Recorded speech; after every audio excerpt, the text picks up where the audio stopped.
Thank you, Chair, and welcome, Graham, as well, to this meeting.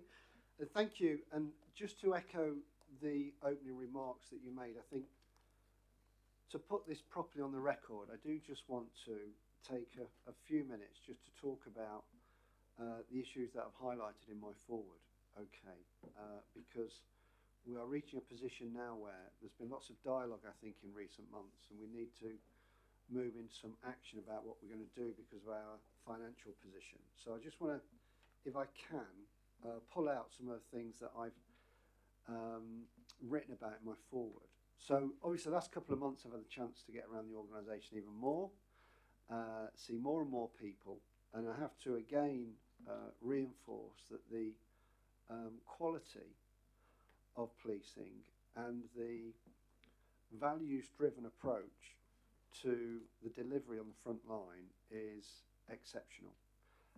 Whilst I was travelling around the other day, a number of aggravated burglars were arrested at scene.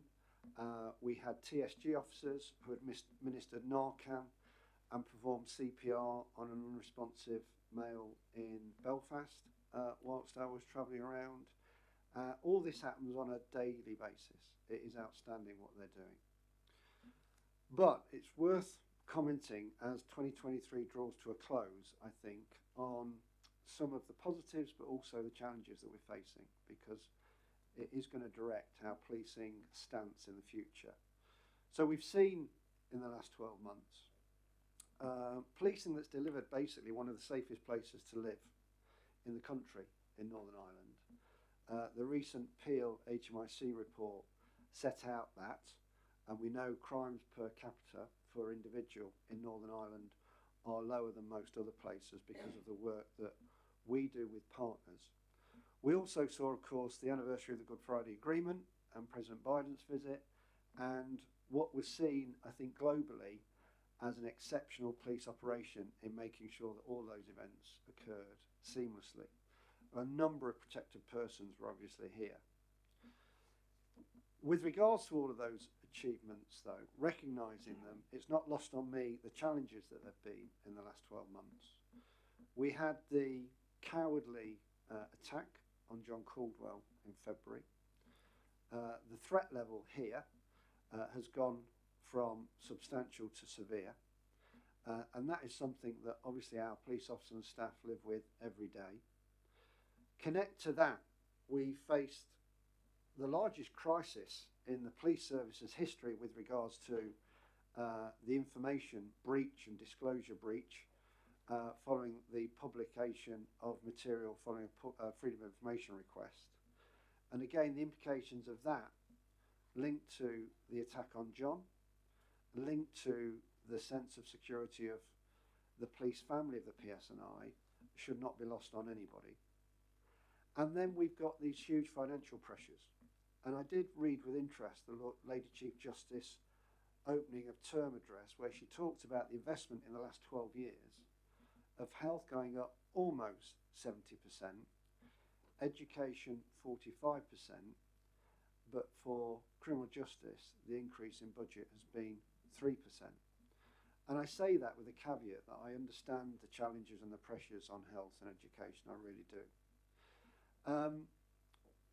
But a confident and prosperous society in Northern Ireland is predicated on a safe Northern Ireland.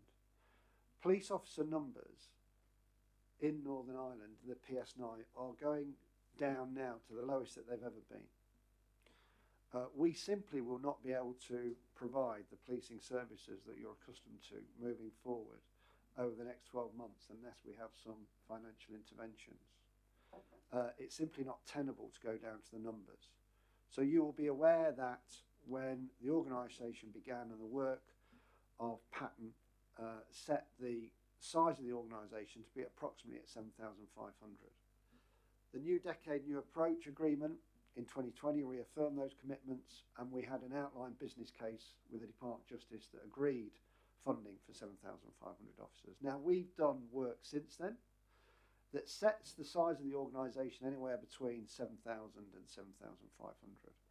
We know we've got to re-engineer that work, and that has begun. Okay. But by the end of March of 2024, we will be at 6,358. And if we continue in that trajectory, we will go below 6,000 police officers in the beginning of 2025. And that, for me, is simply that's not acceptable. We can't do that. We've got to have some really honest conversations about where this is going. There's been plenty of letters that I've seen that have been exchanged between different departments about funding, and I know some of this is beyond the control of my role and this board, but we really have got to start to socialise the issues that we're facing if we're going to get the interventions that we require.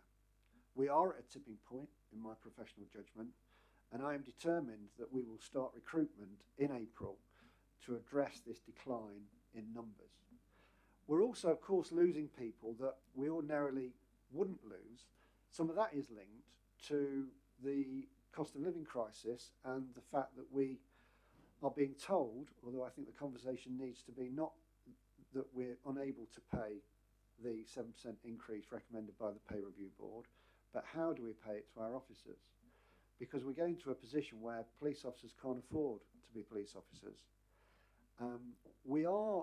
We're the emergency service of last resort. When other emergency services run out, of which I have huge support for, our colleagues in fire, in ambulance, I have huge admiration and support for the exceptional work that health provides, especially with regards to mental health services.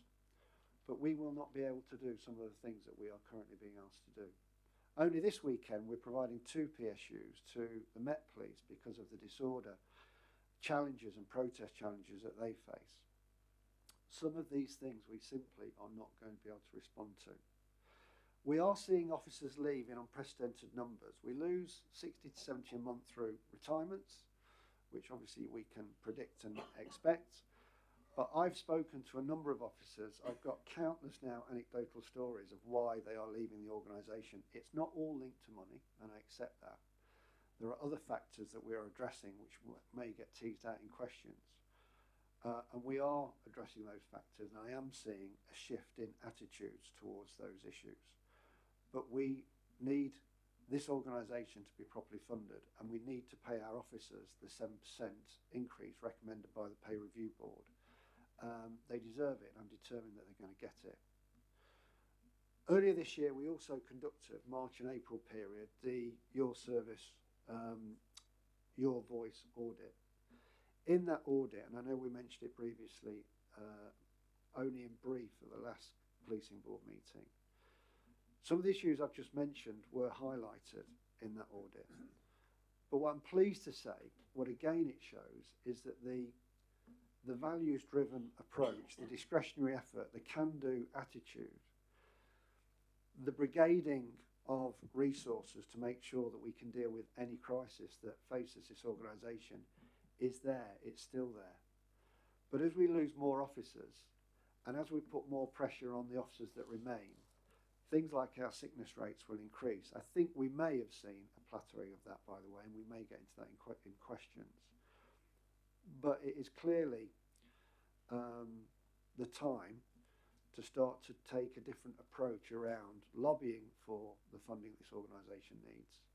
Only yesterday I spoke to the chair of the Association of Police and Crime Commissioners. Now I know our funding mechanism comes from a different line, but we need to lobby anybody and everybody about the issues that we're facing here. And I did that in front of all the chief constables in England and Wales and Scotland, and nobody realised our position.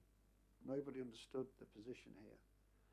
More and more people will begin to understand it as we finish this calendar year and move into the new year. But we've got to start to have a plan to address these issues. So there will be some uncomfortable conversations moving forward, but I don't think the board or I will shy away from those. And in order to maintain the excellence that we see in policing in Northern Ireland, this organisation has got to be properly funded. And that is going to be my main strategic priority moving forward. Okay. Now, very happy to take